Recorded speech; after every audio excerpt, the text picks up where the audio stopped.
the FNL Network talk show. Hello, everybody. Welcome to the FNL Network talk show. I am your host, Marianne Estridge, and today we also have James on the show. Hello. How are you? Good. How are you doing? I'm good. I'm in Dallas, Texas today, and it's 32 degrees. It's freezing. Oh, my goodness. That doesn't sound like Dallas. I always thought it would be warm out there. It was in the 70s here yesterday. But bipolar weather. Exactly. I mean, it's nice. It's nice to get a little bit of coolness, but not freezing cold. No, I hibernate when it's cold. So anyway, what are we talking about today? So today we have three topics. We're going to continue talking about the Russia and Ukraine war. We're also going to discuss the rising gas prices and how that's affecting the economy and everything else. And also, I thought we would discuss Kim Kardashian and Kanye West and how he seems to be pushing her. It's all over the media. He seems to be pushing her to further their relationship or to be in more control, even though she's already moved on. Right. Okay. Well, you can't really escape the whole thing with Ukraine and Russia right now. It's all that dominates the news, just sort of like COVID-19 did. But we do know that it works in the Democrats' wheelhouse or their narratives for deflecting from what's really going on. But I've been doing some research about Ukraine and Russia, and Victoria Nuland, who did some speaking before Congress the other day, and she had said that there were like sites, but there were sites and places where they were doing like they did in Wuhan, where they're developing viruses. And of course, they came right out and tried to correct it almost immediately, which they did not do successfully. But it just goes to show you that there's nefarious actors and things that are happening right below the surface that we, the idiots, citizenry of the world are completely unaware of. But it's an unfortunate thing. Yeah. So you said viruses. Well, yeah, it's just sort of like in the Wuhan lab, how they had they were doing testing and developing of these pathogens and these other viruses. Yes. So that's what they're doing. I think it's in 8 different locations in Ukraine. Ukraine. Oh my. And so I had no clue. Yeah. And so that's what they said they're fearful of, the Russians getting there and either taking the viruses, or destroying them and the viruses get released. I mean, listen, who knows what to believe anymore when it comes to the stories of mainstream media. If they want another virus out there, like COVID-19, they'll say, oh, see what the Russians did, and they got released, and so now blame the Russians on this. So it was Russia for the last 4 years with Trump, and now it's Russia again. We always have to have a boogeyman to point to. And so they're saying that Zelensky is nothing more than a NATO plant, that he is, because there was a color revolution in Ukraine in 2014, which they say was stimulated and the brainchild of the CIA. And so they overthrew the legitimate government and installed their own government, which is Zelensky, which they say is just a NATO plant. And that's why they're, celebrating him. His wife said, I said, oh, well, they're heroes or this, which they very well may be. But I never just look at what things that are at face value. You have to look below the surface and say, like I've said before, don't look over here where they want you to look. Oh, look over here, look over there, or what that hand's not doing. Yes. Yeah. And I agree. Yeah. So anyway, we'll just see. I mean, it's definitely worth pursuing further investigations. That's for sure. Yeah. Because, as we discussed before, in the media right now, you see these horrifying images and things that just pull at your heartstrings. You see all this destruction, all this death, people getting killed, people getting separated from their families. And for somebody like me, that pulls at my heartstrings. Of course. And it's You're easy. human. Yeah, and it's easy for me to focus only on that, you know? It's easy for me to say, "Oh my gosh, they're just demolishing, you know, everything that those people know and love." But like you said, there's a flip side that a lot of people, including myself, may not think about. The stuff that, like you said, look over here, don't look over here. It's like there's something else that could be going on behind the scenes and we just don't know. And I Yeah. feel like even with COVID, that distracted us from other things. And it's always seems like something. And then once that's over with, something else comes out and we're like, we didn't see it coming. So the question arises, what is being hidden? And I think it's wise to ask ourselves those questions. Can I ask, would you find it curious though that whenever we are told by the mainstream media where to focus our attention, people just focus their attention so quickly on that topic that's being fed to them, spoon fed to them. It's like we were told that if you don't wear a mask, you should shame the person not wearing the mask. If you don't get the vaccine, you should be shamed. And the masses went along with it. And now they're saying, you know, that Russia is the bad guy, Putin's the bad guy. Look what he's doing to these people in Ukraine. Well, we don't know. We were told there were weapons of mass destruction in Iraq. Okay. And there wasn't. So we get faulty intelligence all the time, whether it's intentional or whatever it is. And they'll later on down the road say, oops, we made a mistake, you know, 8 years later. Yeah. But when they run with it and they tell people this is what they need to believe and feel, people believe and feel it.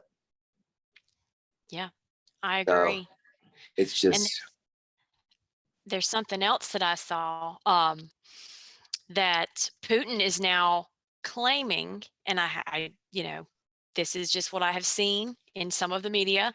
He's claiming certain positive movement, in the negotiations with Ukraine. And I'm just wondering what those might be. If he's saying it might be going in a positive direction, I wonder what he means by that. I wonder what may be going on, or is it another trying to distract? well, you know, they were told when I think it was 2010, I'm not 100% sure on that date, but when Ukraine was forced to give up their nuclear weapons, they were told that they would be taken care of, that they would be protected. Lindsey Graham, John McCain, they told the Ukrainian government not to worry, that we will have them, we'll be on, you know, we'll be their defense for them. Well, now that they're in their time of so-called need, America's not moving fast enough for them. And they're slowing their response. And is it intentional? Do they want? I mean, everything is calculated. Everything is blueprinted and plotted out years in advance. So we shall see where it all unfolds. I mean, you know, they say, oh, well, the gas prices are high because of, you know, the Russian oil hogwash. Gas prices were high months and months in advance. I mean, it was up 78% before the Russian-Ukrainian conflict. So yeah, it just is continuing to increase. Well, the diesel gas is up 78%, but I think regular gas is like 40-something% up of the price. It's just, and you know, something else I had seen, I don't know if you saw this or not, that more than 16,000 people have offered to join Russia in fighting. Did you hear about that? no, Russia. I mean, I knew they were all picking up arms and helping Ukraine. No, these are people wanting to help Russia, and it said that they were mostly from the Middle East. I mean, that's what I have heard, and I thought that was interesting. Well, what's even more interesting to me is that this new world alliance that we have between China and Russia. You know, Russia has this huge landmass with 11 time zones from coast to coast. And it's about, I think it's 5,000 miles from one coast to the next of Russia. Wow. From one border to the next. But I do believe that this is a very because China has limited landmass for their people. They're all on top of each other. So if they make some type of alliance, let's say to Russia, where they can grow their food and produce and stuff, maybe even if it's in greenhouses, they have land. And that's what China is in shortage of. It's just not a very good alliance. So, and the petrodollar is what keeps, the United States strong financially, and everything is traded with the US dollar. If all that changes dynamics, it's not going to be a pretty thing. Yeah, I agree. And Putin is continuing. He's saying that Russia can still thrive despite sanctions. Yeah. Hold on one second. You keep talking. Keep talking. Yeah. He's just saying that Russia can still thrive despite the sanctions that have been imposed. And I don't see him letting up, not anytime soon. Well, I mean, he can still thrive because he's getting his necessary supplies or whatever he needs to get. He's getting it from China. Yeah. Or Chinese allies. So, Joe Biden has never been properly correct on anything when it comes to foreign policy. And everyone says that.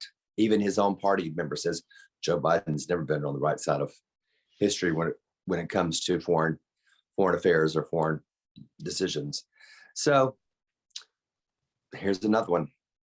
It's a debacle, but yeah, who am I? Just one little speck in the universe. So you're more than just that. Definitely. And we were kind of talking about, we can move into our second topic that I was going to talk about, which is, because we've already kind of discussed a little bit of it, but the gas prices, and where we're, what would make it, what's it going to take for them to go down? From the research I've been doing, it looks like at least it'll be the end of this year before we see a downturn in prices, what they're expecting. And what do you think is going to cause that? Honestly, I don't know. I don't know what to think. I feel like what's caused them to go up is partially because COVID is over or somewhat over, and people are wanting to travel, and all of a sudden they're going up. And of course, I think a big part of it is the Russia-Ukraine crisis. I think that's a big part of it. And it's supply and demand. And, Biden has cut off and he's imposed sanctions, and that's caused it to go up. But as far as it going down, I don't know what would cause it to go down at this point, because I can't predict what's going to happen. Yeah. Well, I can look at the trends and sort of like the direction and patterns. It's economics 101. When you cut off the supply, prices are going to go up. Right. Because the demand is going to go up. So as you can see here, and when he cuts off the pipelines and he shuts down Anwar and shuts down other, I guess you could say, land leases where gas is being generated. And then the White House says, well, there are so many leases that are been made available. Well, you can say, you can go dig over there. Well, you have nowhere to get it out, no way to transport it. What purpose is that? You have to have a pipeline or a way to transport the oil, the crude that you get out of the ground. So now supposedly Biden has gone to Iran via the Soviet or through Russia and asked them for oil. He's gone to Maduro in Venezuela and asked him for. These are our adversaries. These are people who admittedly hate this country. Yeah. And have wished death on America. And yet we're going, instead of opening up our own oil reserves again. Yes. Exactly. That's how I feel, because I saw on one news outlet that the White House is saying that opening our own wouldn't offset the Russia ban, and they're saying it wouldn't make a difference. But I don't see how it couldn't make a difference, Yeah. Rather than going to people that are our enemies to get this, I just don't understand that thought process at all. I mean, why not call up Texas or call up Louisiana or call up the Dakotas and say, hey, increase your production and let's allow them to increase their production. Mm-hmm. And what's his name from Berkshire Hathaway? Can't even think of his name right now. He is the one who owns all the trucking up in the Dakotas, who cut the pipeline down. And so by cutting the pipeline, Warren Buffett. So Warren when Buffett. he owns all the transport, the trucking and the trains that transport it. And he is a huge Democrat Party donor. And so I'm sorry if I'm distracted. I have people in the background talking. It's Sorry. okay.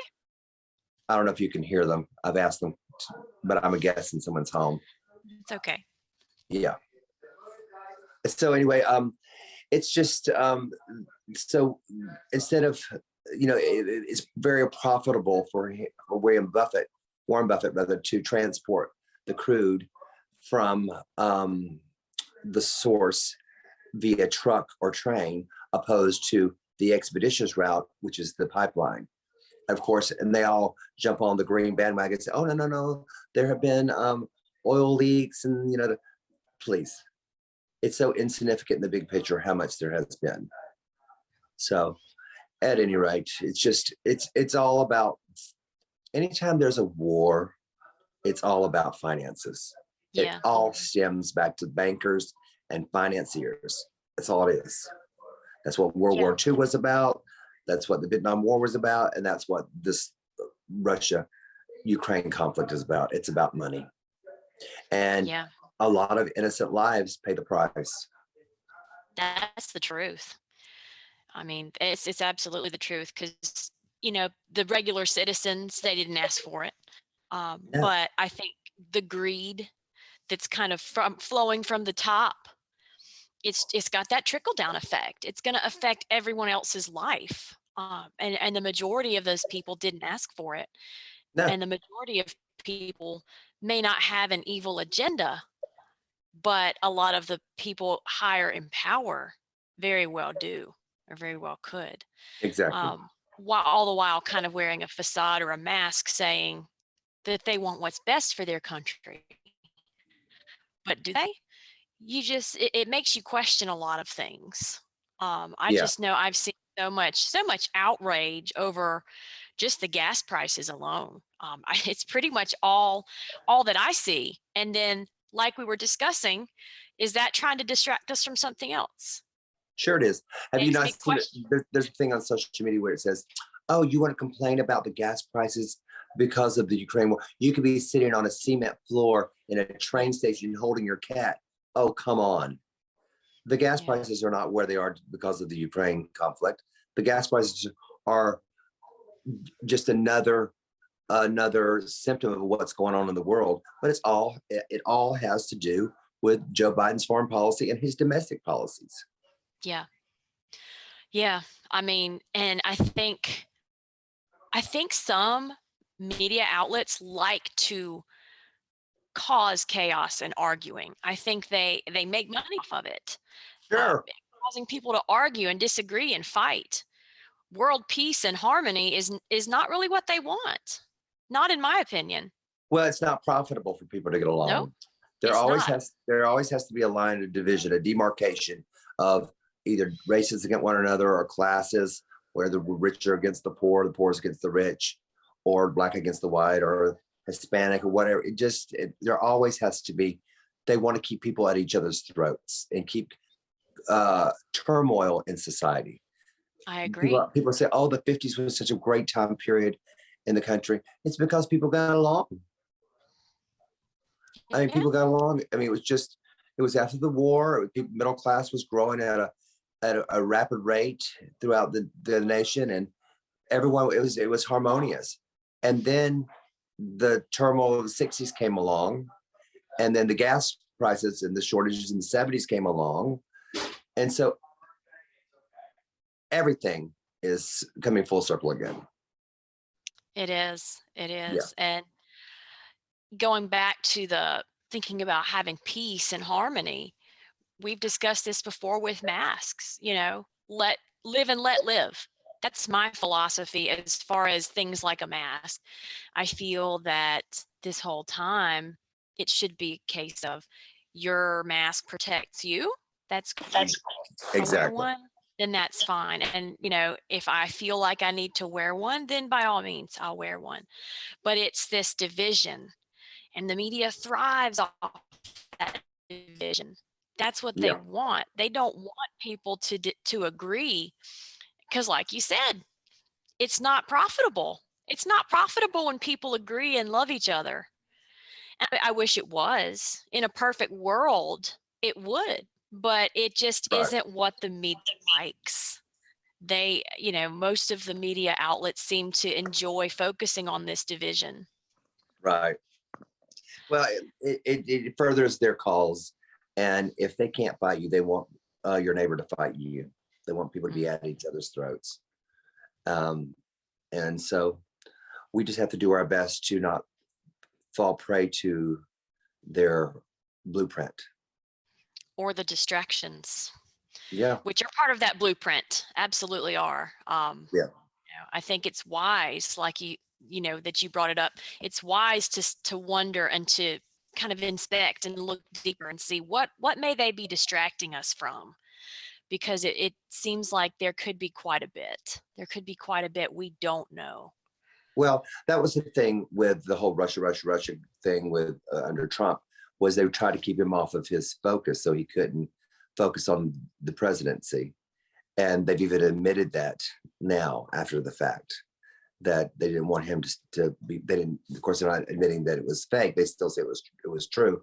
But the reason why they pushed it so much was because they wanted him to be distracted and not put his domestic plan and policies, which were bringing this nation to record prosperity. Mm-hmm. So I have to admit, things were a lot better. of Things course. were a lot better. And my question for you, do you think that Russia, because there's memes and there's things going around, but do you think Russia saw an opportunity to do this when Biden was in office, and that they took the God, because of they know course. they won't really do anything? Of course. I mean, look, it's like under George Bush, we had any war. Okay. Under Obama, he let Putin take Georgia, the country of Georgia. Under Trump, no invasions, no land grabs. And then under Biden, you see we have the Ukraine. Those are all foreign policies. Mm-hmm. And they don't benefit anyone except for Halliburton, Raytheon, and other, I guess you could say, the global cartels who want war. Right. So Yeah. it's a big industry. Oh yeah, absolutely. Yeah. And I feel like that's my thoughts. My thoughts are that Russia saw an opportunity because they felt like this administration wasn't as strong, and they see a weak point and they go for it. And that's how I feel. Well, your feelings are founded because, I mean, look at supposedly Biden contacted Saudi Arabia and OPEC to ask them to increase their oil supply to the world international market. And they basically laughed in his face and said, no, you don't treat the leader of the free world, which how much longer that will be, we don't know. But you don't treat the United States with such arrogance and callousness, because we used to be the nation that, sort of we were soft-spoken but carried a big stick. You knew that we had everything it took to follow up. You don't have to be, threatening verbally or in your posture, and you just say, listen, you know what I've got here, you know what I'm packing, you don't want it. So, exactly. But we have certainly have been diminished on the world stage. I agree. Um, it's I didn't think this was going to happen, but I'm not surprised. I'm It not happened surprised. awful fast. It came along very quickly, didn't it? It did. It really did. I wasn't expecting it to be this quick. And how it has escalated, it's obviously all you see. But I need to start doing some more research and seeing what else might be they're trying to distract us from, because Well, that's still something about. but the thing is that it's always been Putin's contention to NATO: do not encroach any closer to our country. If you do, we're going to retaliate. Yeah. And they have been, like I say, trying to overturn or weaken or destabilize, they meaning the Western world, for the last 15, 20 years, to be able to get closer to Russia. And who knows if it's not the West's intention to have an overthrow of governmental power and put someone who is a puppet for the West in charge of Russia. Who knows? But they say that the only thing that Putin had requested from the Ukraine was, do not make an alliance with NATO. Do not let NATO in. Do not this. And apparently that's what they're trying to, NATO's trying to do. Of course, he's going to be defensive. Yeah. But then again, Ukraine says that, in the Donbass area, that Russia has already had their troops secretly embedded and moving into that region, southeastern region of Ukraine, for several years now. So who knows what to believe? Not me. I don't know what to believe either. Yeah. It's crazy times. I mean, this is a segment where I have more questions than answers. Yeah. I'm asking myself out loud. I'm asking you. I'm asking the viewers what they think. They can send in, to our social media and ask us or give us answers if we don't know. But it's just, nothing is black and white. Nothing is as it is made out to be. That we just have to realize, just plan for the worst, but pray for the best. That's the truth. And like we discussed on another show, the media, and my initial thought, like you said, is Russia's the bad guy. But sometimes I do think that there's more than just one. Oh yeah. It's not always just one person. It's just like any kind of relationship. It's not everything on him or her or her or him. There's co-accountability. Yes. So, it's a give and take. And maybe Zelensky is a NATO puppet who's been installed, because like we've said, he has, Zelensky has a $35 million home in Sunny Isles, Florida. And the mailman's here. Hey, baby. So where does that, hey, Brick, come down. Where does that come from? Where does that money come from? Yeah. But that's a lot of money. That's a lot of money. Absolutely.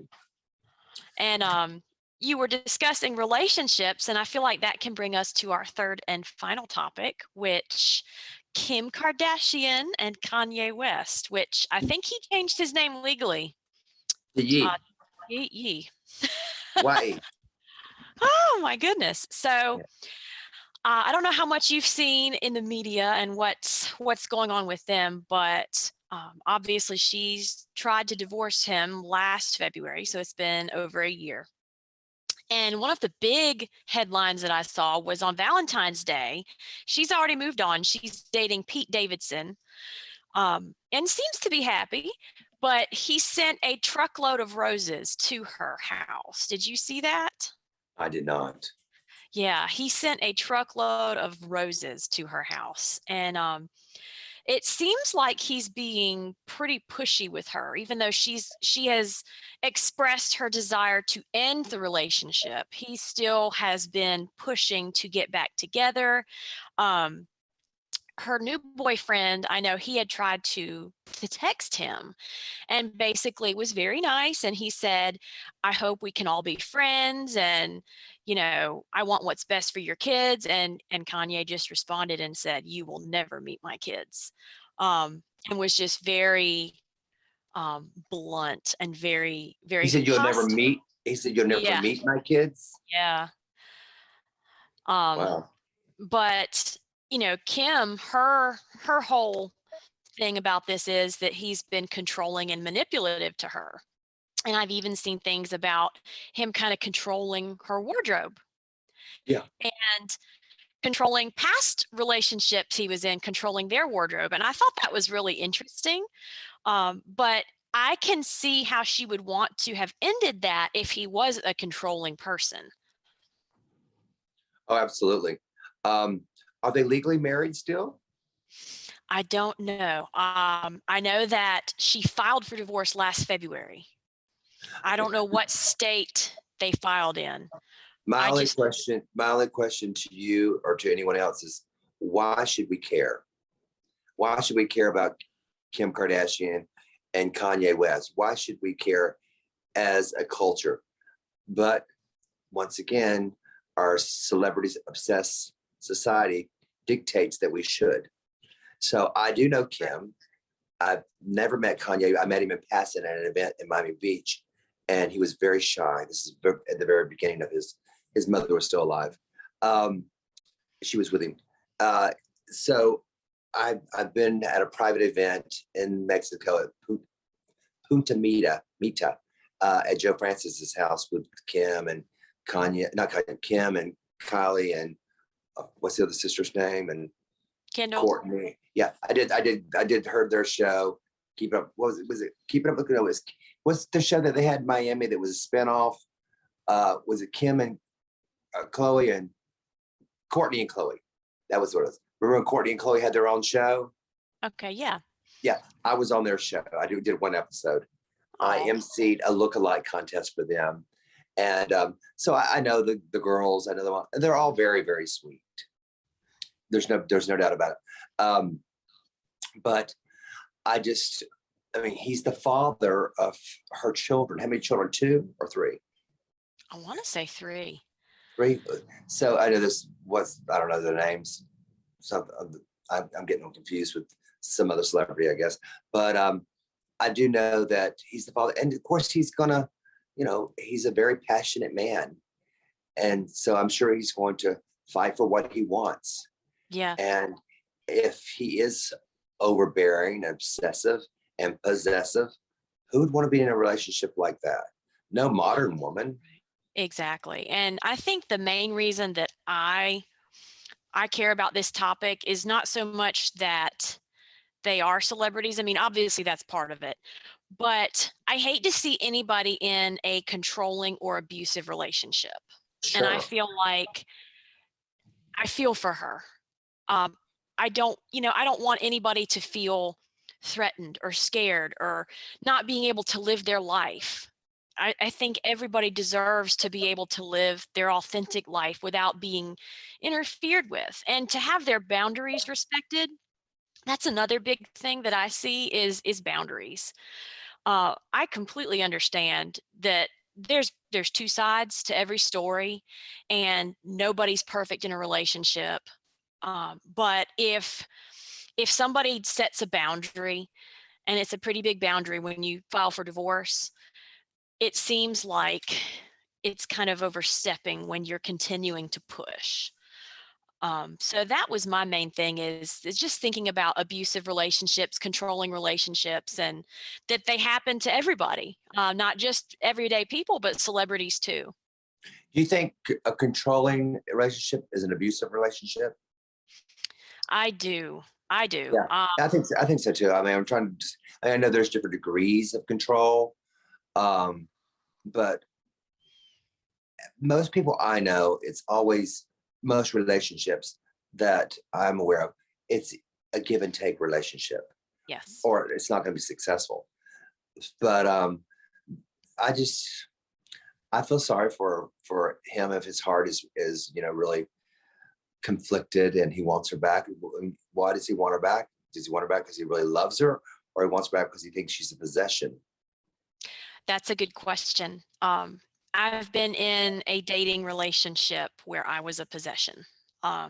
And it didn't feel good. And my clothes were monitored. I wasn't at the end, I wasn't allowed to wear makeup. And that makeup is me. I love my makeup. I love Yeah. my wig. I'm not, and I'm thankful I'm past that. I'm going to be me. And it's very freeing to put your foot down and say, no, you are not going to tell me what to do. And I feel like every woman and man has a right to say that to their partner if they're trying to control them. They have a Yeah. right to put their foot down and say, no, you're not going to tell me how to live my life, how to dress, anything, who I can talk to.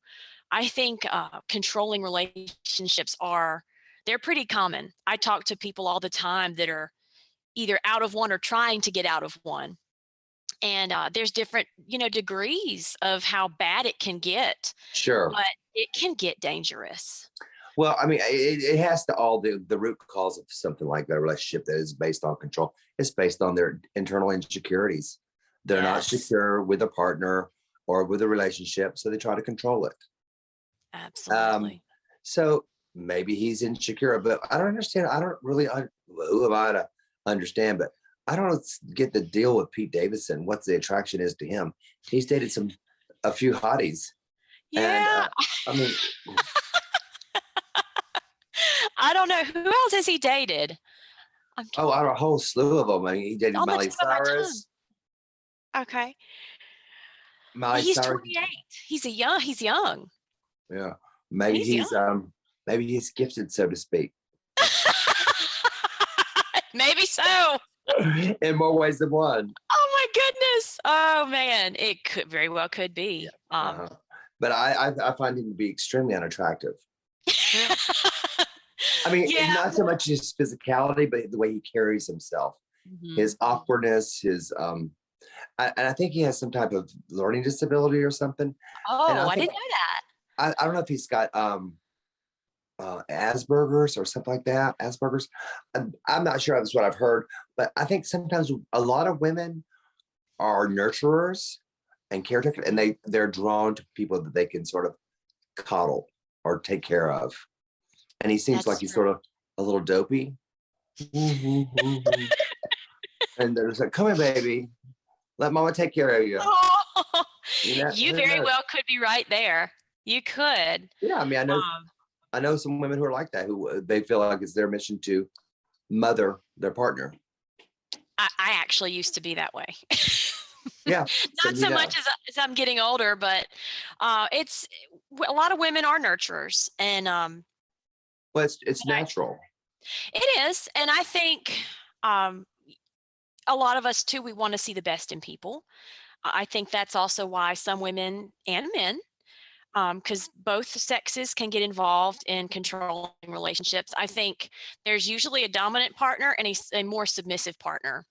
And I think a lot of dominant people kind of go after the more submissive because they feel like they can dominate. But like you said, it does go back to people having insecurities, because if they were truly secure in who they were, they would celebrate their partner. They wouldn't try to dim their light, to dull their shine. They would be celebrating, which is what we should do.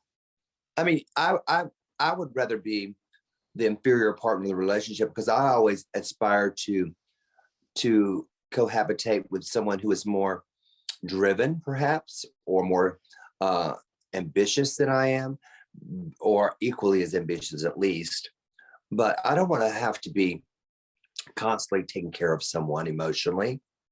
Right. Exactly. Both of No. you should be able to do that for yourselves. You can't put, people shouldn't use their partner or anyone else as a crutch. It's all our No. own responsibility to meet our own emotional needs. I absolutely agree. I think that's fabulous. Because if you if you put your happiness onto somebody else and expect them to fulfill it, they will let you down at some point. Of course. And what then, happens if they're no longer in the equation? Is your happiness gone? for a lot of people, yes. Yeah. A lot of See, people, yes. And that's where the problem lies. it's another thing when I hear this hotel or story about, um, we would be nothing without you. I'm like, what? Are you out of your mind? Yeah. No. Or you complete me. I was like, okay, that's fine and all. I understand finding your soulmate, but what happens because if you're not completely self-reliant, emotionally, financially, psychologically, what happens when that stimulation or that stimuli that has been providing those other things is no longer a part of the equation? It's going to dissolve or it's going to break down and you're going to be Exactly. lost. So Exactly. that's why it's always important, and whenever you get into a relationship, to always maintain your own finances. I agree. Absolutely. And I've never liked being dependent on someone else. I've never wanted to be one of those people that stays at home all the time. I Yes. struggle with that. Letting someone take care of me's never been. I worked since I was 15. It's never been something that I felt comfortable with. So I've Yes. always wanted to have that independence. I was in a relationship with somebody that I dated. We were not married, but we were dating. He did not want me to have independence. I literally remember saying something about being an independent woman, and he said, "Why do you want to be an independent woman?" And I'm like, "Why not?" And that's when it was a slow stripping of who I was. It was like I was just a shell at the end of that relationship, and my finances were drained. He used my money. And he was like a sponge, wanting money, and I was totally used. And Yeah. that was my mistake to allow it. And would I allow it now? No. Well, a relationship like that is equated to socialism. You're responsible for someone else, for your food, for your shelter, for your permission to move about. No, no, no, no. Yeah. You I know, like how you worded that. but I've it's the never truth. thought about it that way, but you're right. Yeah.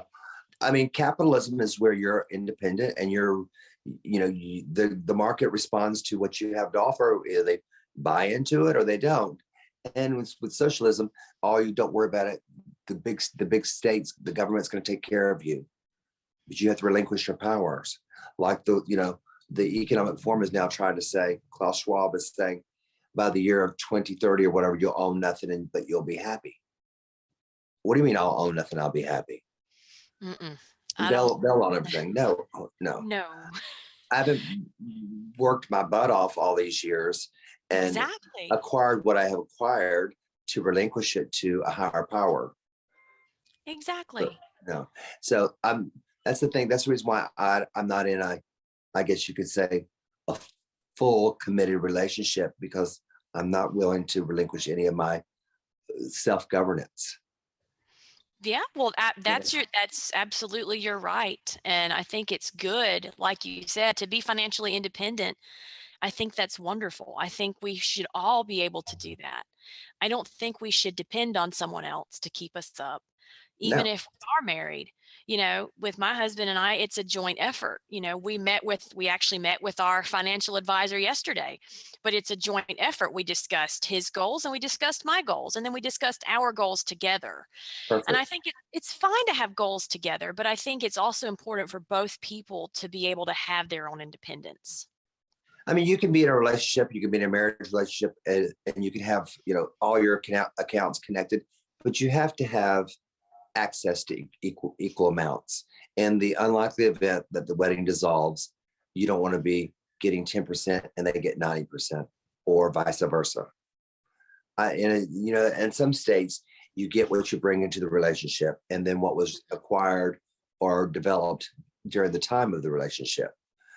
And then there are some states that it's split it down the middle, 50-50, no matter if you just got married last week. Yeah. So it depends. That's why prenups are so important, because in the state of Florida, I see a lot of women married for the wrong reasons. I mean, they're the Really? wrong reasons they marry for money.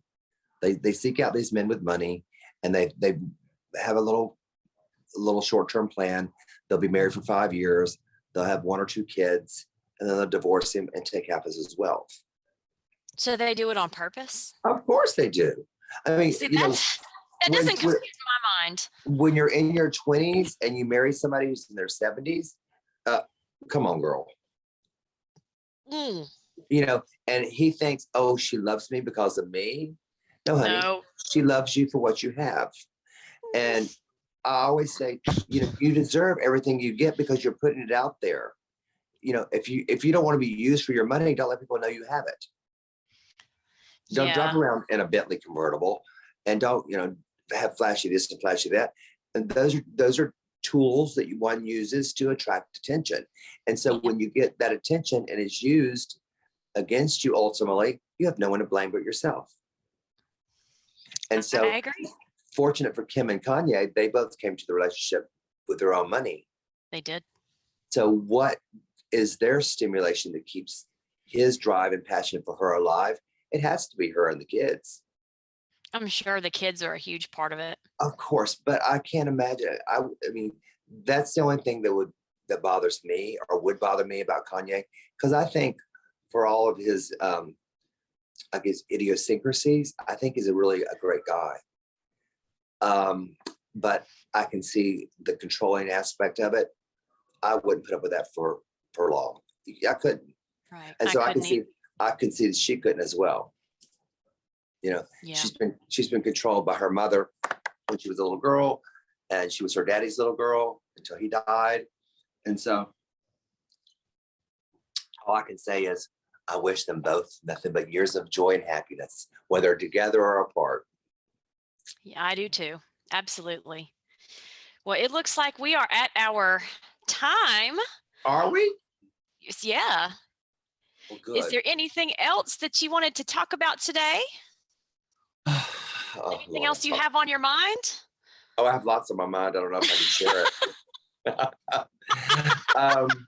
Let's see. Well, no, I'm happy to be back in Dallas. I lived in Dallas for 94, 95, and 96 before I moved to Miami Beach.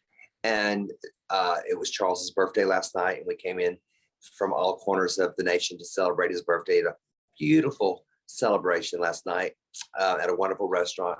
They had rented out the restaurant, and the food was delicious. The guests were delicious. It was a very eclectic group. He's in a high-end real estate, so a lot of people from his I guess you could say his real estate agency were in attendance, and his family members and friends he's known over the years, and they've all come. But what was really nice is me being the mouthy one in the group, I stood up and I asked everyone if they would please take a moment and think about, because people go to funerals, and when people's dead and gone, and they say, oh, well, I loved so-and-so so much, and and you want to say, well, did you ever tell them that when they were living? Exactly. And so, yeah. And so last night, I asked everybody to please take a few minutes and just express why they were at the party. Why did they come? You just didn't come for a free meal, did you? I didn't say it like that. But why did you come? And what does Charles mean to you? And it was so moving, the love that was poured and bestowed upon him. And so I was very grateful that I was a part of it. Yes. And, I'm so glad you came up with that. Well, it was his sister's idea very much. She said, you know, why don't you ask people this? And that's why I just phrased it my way and did. But he's amassed a lot of lifelong friends along the way. And it was nice to have them all come together, and some that I have never met before that I got to meet. So it was a very positive event, and I'm happy to be here. But I go back to Miami tomorrow, and I'm having dinner with a longtime friend tonight, Mark. He's taking me to a restaurant called Parigi, which is an Italian-French restaurant combined, because Parigi means Paris in Italian. Wow. So it's a delicious restaurant here. And that's it. All's good. Well, I'm so glad we've done nothing to eat since I arrived a couple days ago. I'm like, But eating is so much fun. It is. But I eat so much, I feel like I can't eat another meal today. But all right, we got dinner. We got dinner at 7:30. Come on. Like, what? No. You've got a little bit of time. Well, Yeah. is the time different there? I think it is. Yeah, this is where are you? North Carolina? Yeah, Yeah. we're 1 hour behind you. So it's 2:00 there. Yes, it's coming up on 2. So you still Correct. got a little bit of time Yeah, to make room and get ready for that good food. that's true. Well, thank you so much. I'm sorry that Emily could not join us today. Yeah, me too. And She's she definitely will- missed. She will be in our thoughts and prayers, and hopefully she'll be back soon. Emily, our other co-host, has been experiencing a little bit of health issues, so keep her in your thoughts and prayers, everybody. Yeah, definitely. All Okay. right. Well, until next time, we'll see you later. Thank you so much, Marianne. All right, thank Stay you. free. Stay free, everybody.